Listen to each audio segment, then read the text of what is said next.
Raúl León Otero nace el 26 de abril de 1905 en la población de Utapa, Estado Bolívar. Sus primeros años lo vivió en Manteco, hijo de padre originario Clemente Leone y madre venezolana Carmen Otero Fernández. Tuvo dos hermanos, Clemente era el mayor y Tancledo era el menor. Sus estudios de primaria los cursó entre Utapa y Ciudad Bolívar. En 1919, él y su familia se mudan a Caracas. En esa ciudad cursa sus estudios de bachillerato en el Liceo Caracas, actualmente el Liceo Andrés Bello. A sus 16 años de edad fue retenido con más de 80 jóvenes por participar en una manifestación pública y solidaria contra Raúl. La policía gomecista los traslada a la cárcel La Rotunda. Inició sus estudios en la Universidad Central de Venezuela en la Facultad de Derecho, pero no lo logró. Fue presidente de Venezuela entre el año 1964 y 1969.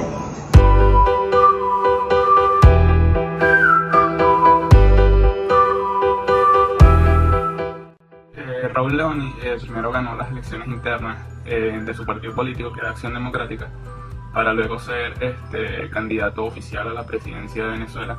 También se supo que el presidente Rómulo Betancourt no intervino en su campaña electoral, y lo más probable es que era debido a que Betancourt quería librarse de unas acusaciones de imposición sucesoral. Él prometió que su gobierno iba a ser flexible y no habría doctrinas políticas ni vacilaría a los ataques comunistas de Fidel Castro. Un año después se juramentó ante el Congreso de la República, que fue elegido después de una campaña electoral difícil, ya que en su partido Acción Democrática se dividió en dos, entre el lado izquierda y la oposición más democrática. Y era una época en la que hubo una insurrección armada que se rebeló.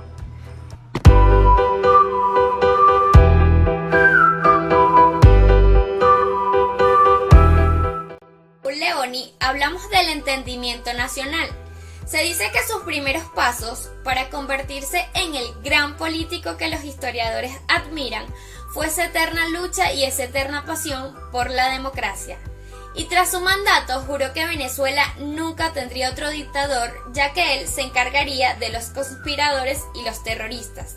Desde muy joven mostró interés por la política, por lo que participaba en las manifestaciones que se generaban en su comunidad, como la Generación del 28.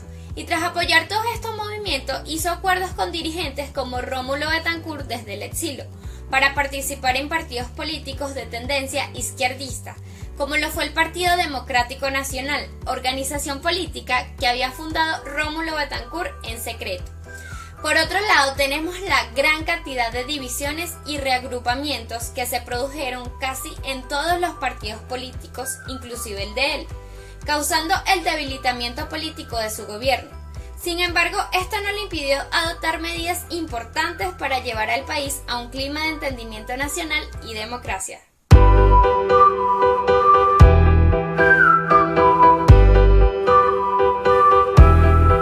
El presidente número 41 de Venezuela, el Dr. Raúl León, le ofreció a la población venezolana un equilibrio a nivel político, económico e incluso a nivel académico. Durante su gobierno enriqueció la economía con el índice más mínimo de inflación, lo más alto fue el de 1.6. Se producía alrededor de 3 millones de barriles de petróleo a diario. Aumentó la producción agrícola. El consumo de alimentación se basaba en el 85% de productos nacionales.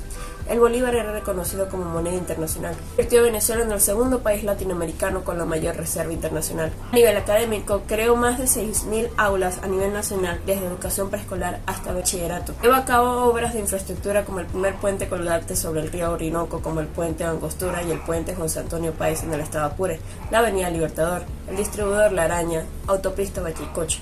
Durante su gobierno se comenzó la construcción del complejo urbanístico Parque Central. Creó el aluminio del Caroní, conocida por sus siglas Alcázar, siendo el hierro el segundo producto más exportado. Por estas razones se lo denomina como el constructor moderno de la democracia.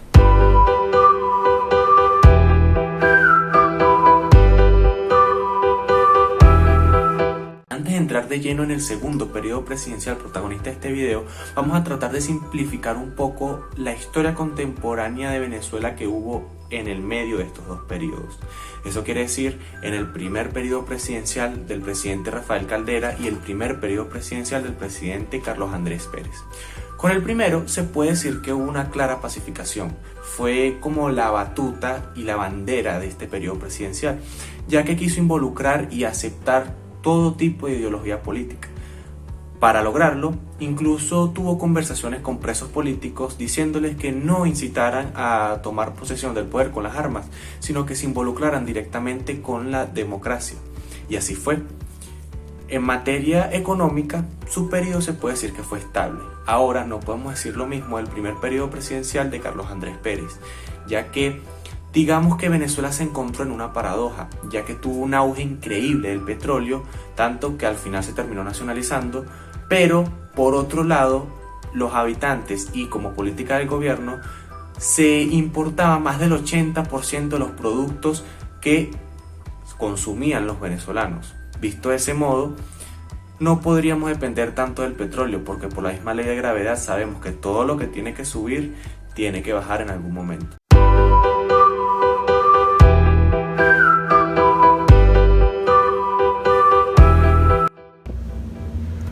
Ahora hablaremos del expresidente Luis Antonio Herrera Campins. Nació en la ciudad de Acarigua en el año 1925 y falleció en la ciudad de Caracas en el año 2007. Fue un político venezolano, presidente de la República Venezolana entre el año 1979 y 1984. En el año 1952, cuando estudiaba Derecho en la Universidad de Caracas, trató de organizar un sindicato estudiantil contrario a la dictadura del entonces presidente Marcos Pérez Jiménez, por lo que fue detenido, condenado a pasar 4 meses en prisión.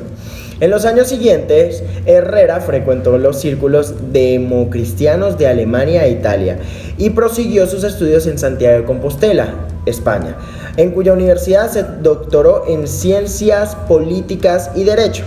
Con la caída de Marcos Pérez Jiménez en el año 1958, volvió a Venezuela y se integró en la política activa de las filas del Partido Social Cristiano, también conocido por las siglas PSC.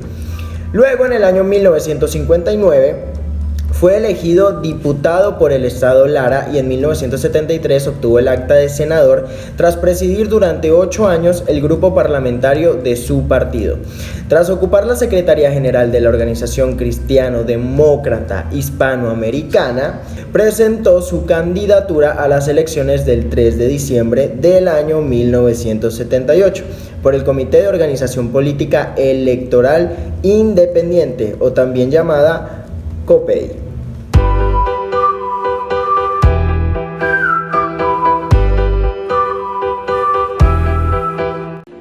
El Viernes Negro en Venezuela se refiere al 18 de febrero de 1983, cuando el bolívar sufre una abrupta devaluación con respecto al dólar estadounidense, derivado de políticas económicas asumidas por el presidente Luis Herrera Campins.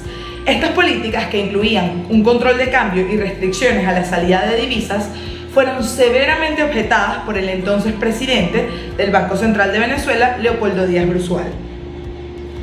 A este Viernes Negro le anteceden hechos tales como la nacionalización del petróleo, la salida de Venezuela del patrón de oro y el comienzo de la etapa de descalabro entre el gasto público nacional y los ingresos del Estado. Consecuentemente, el Viernes Negro representó un hito en la historia.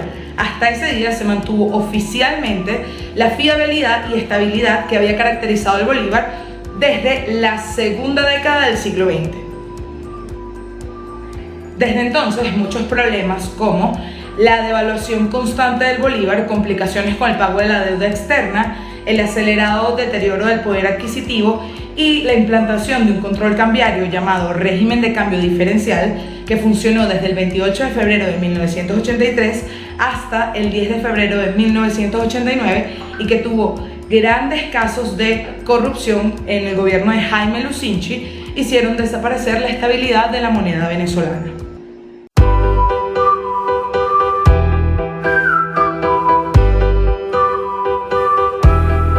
Podríamos concluir que durante la presidencia de Luis Herrera Campins, Venezuela vivió la dura transición entre el espejismo de la bonanza petrolera y también el colapso económico generado por la descomunal deuda externa. Cuando hablamos sobre las acciones que llevó a cabo el abogado y político en su único periodo presidencial, nos podemos encontrar con una gran cantidad de leyes y decretos que aprobó durante su gestión, entre las que podemos destacar la aprobación del color a los televisores de Venezuela y también la incorporación de 100 localidades de cualquier parte del país al Listado Directo Nacional. Trabajó para mejorar el Código Civil y mejorar también la administración de la Ley de Educación en Venezuela, esto para así mejorar los estudios y las formaciones de la sociedad. Fue apodado como el presidente cultural por el hecho de haber trabajado en varias obras y obtener logros que alimentaron el ámbito de la cultura en el país. Entre ellos, culminar los proyectos del complejo Parque Central, también en la elaboración de la línea número 1 del metro de Caracas y casi 200 bibliotecas a lo largo del país. A pesar de estos logros bajo la conducción de la presidencia de Herrera Campins, Venezuela continuó endeudándose a manos llenas con la banca extranjera, según historiadores hasta alcanzar el tope de $25 millones en el año 1983. Fue considerado un hombre honesto y austero tanto por amigos como enemigos. Sin embargo, se dice que dirigió uno de los gobiernos más acusados de corrupción y despilfarro en el país.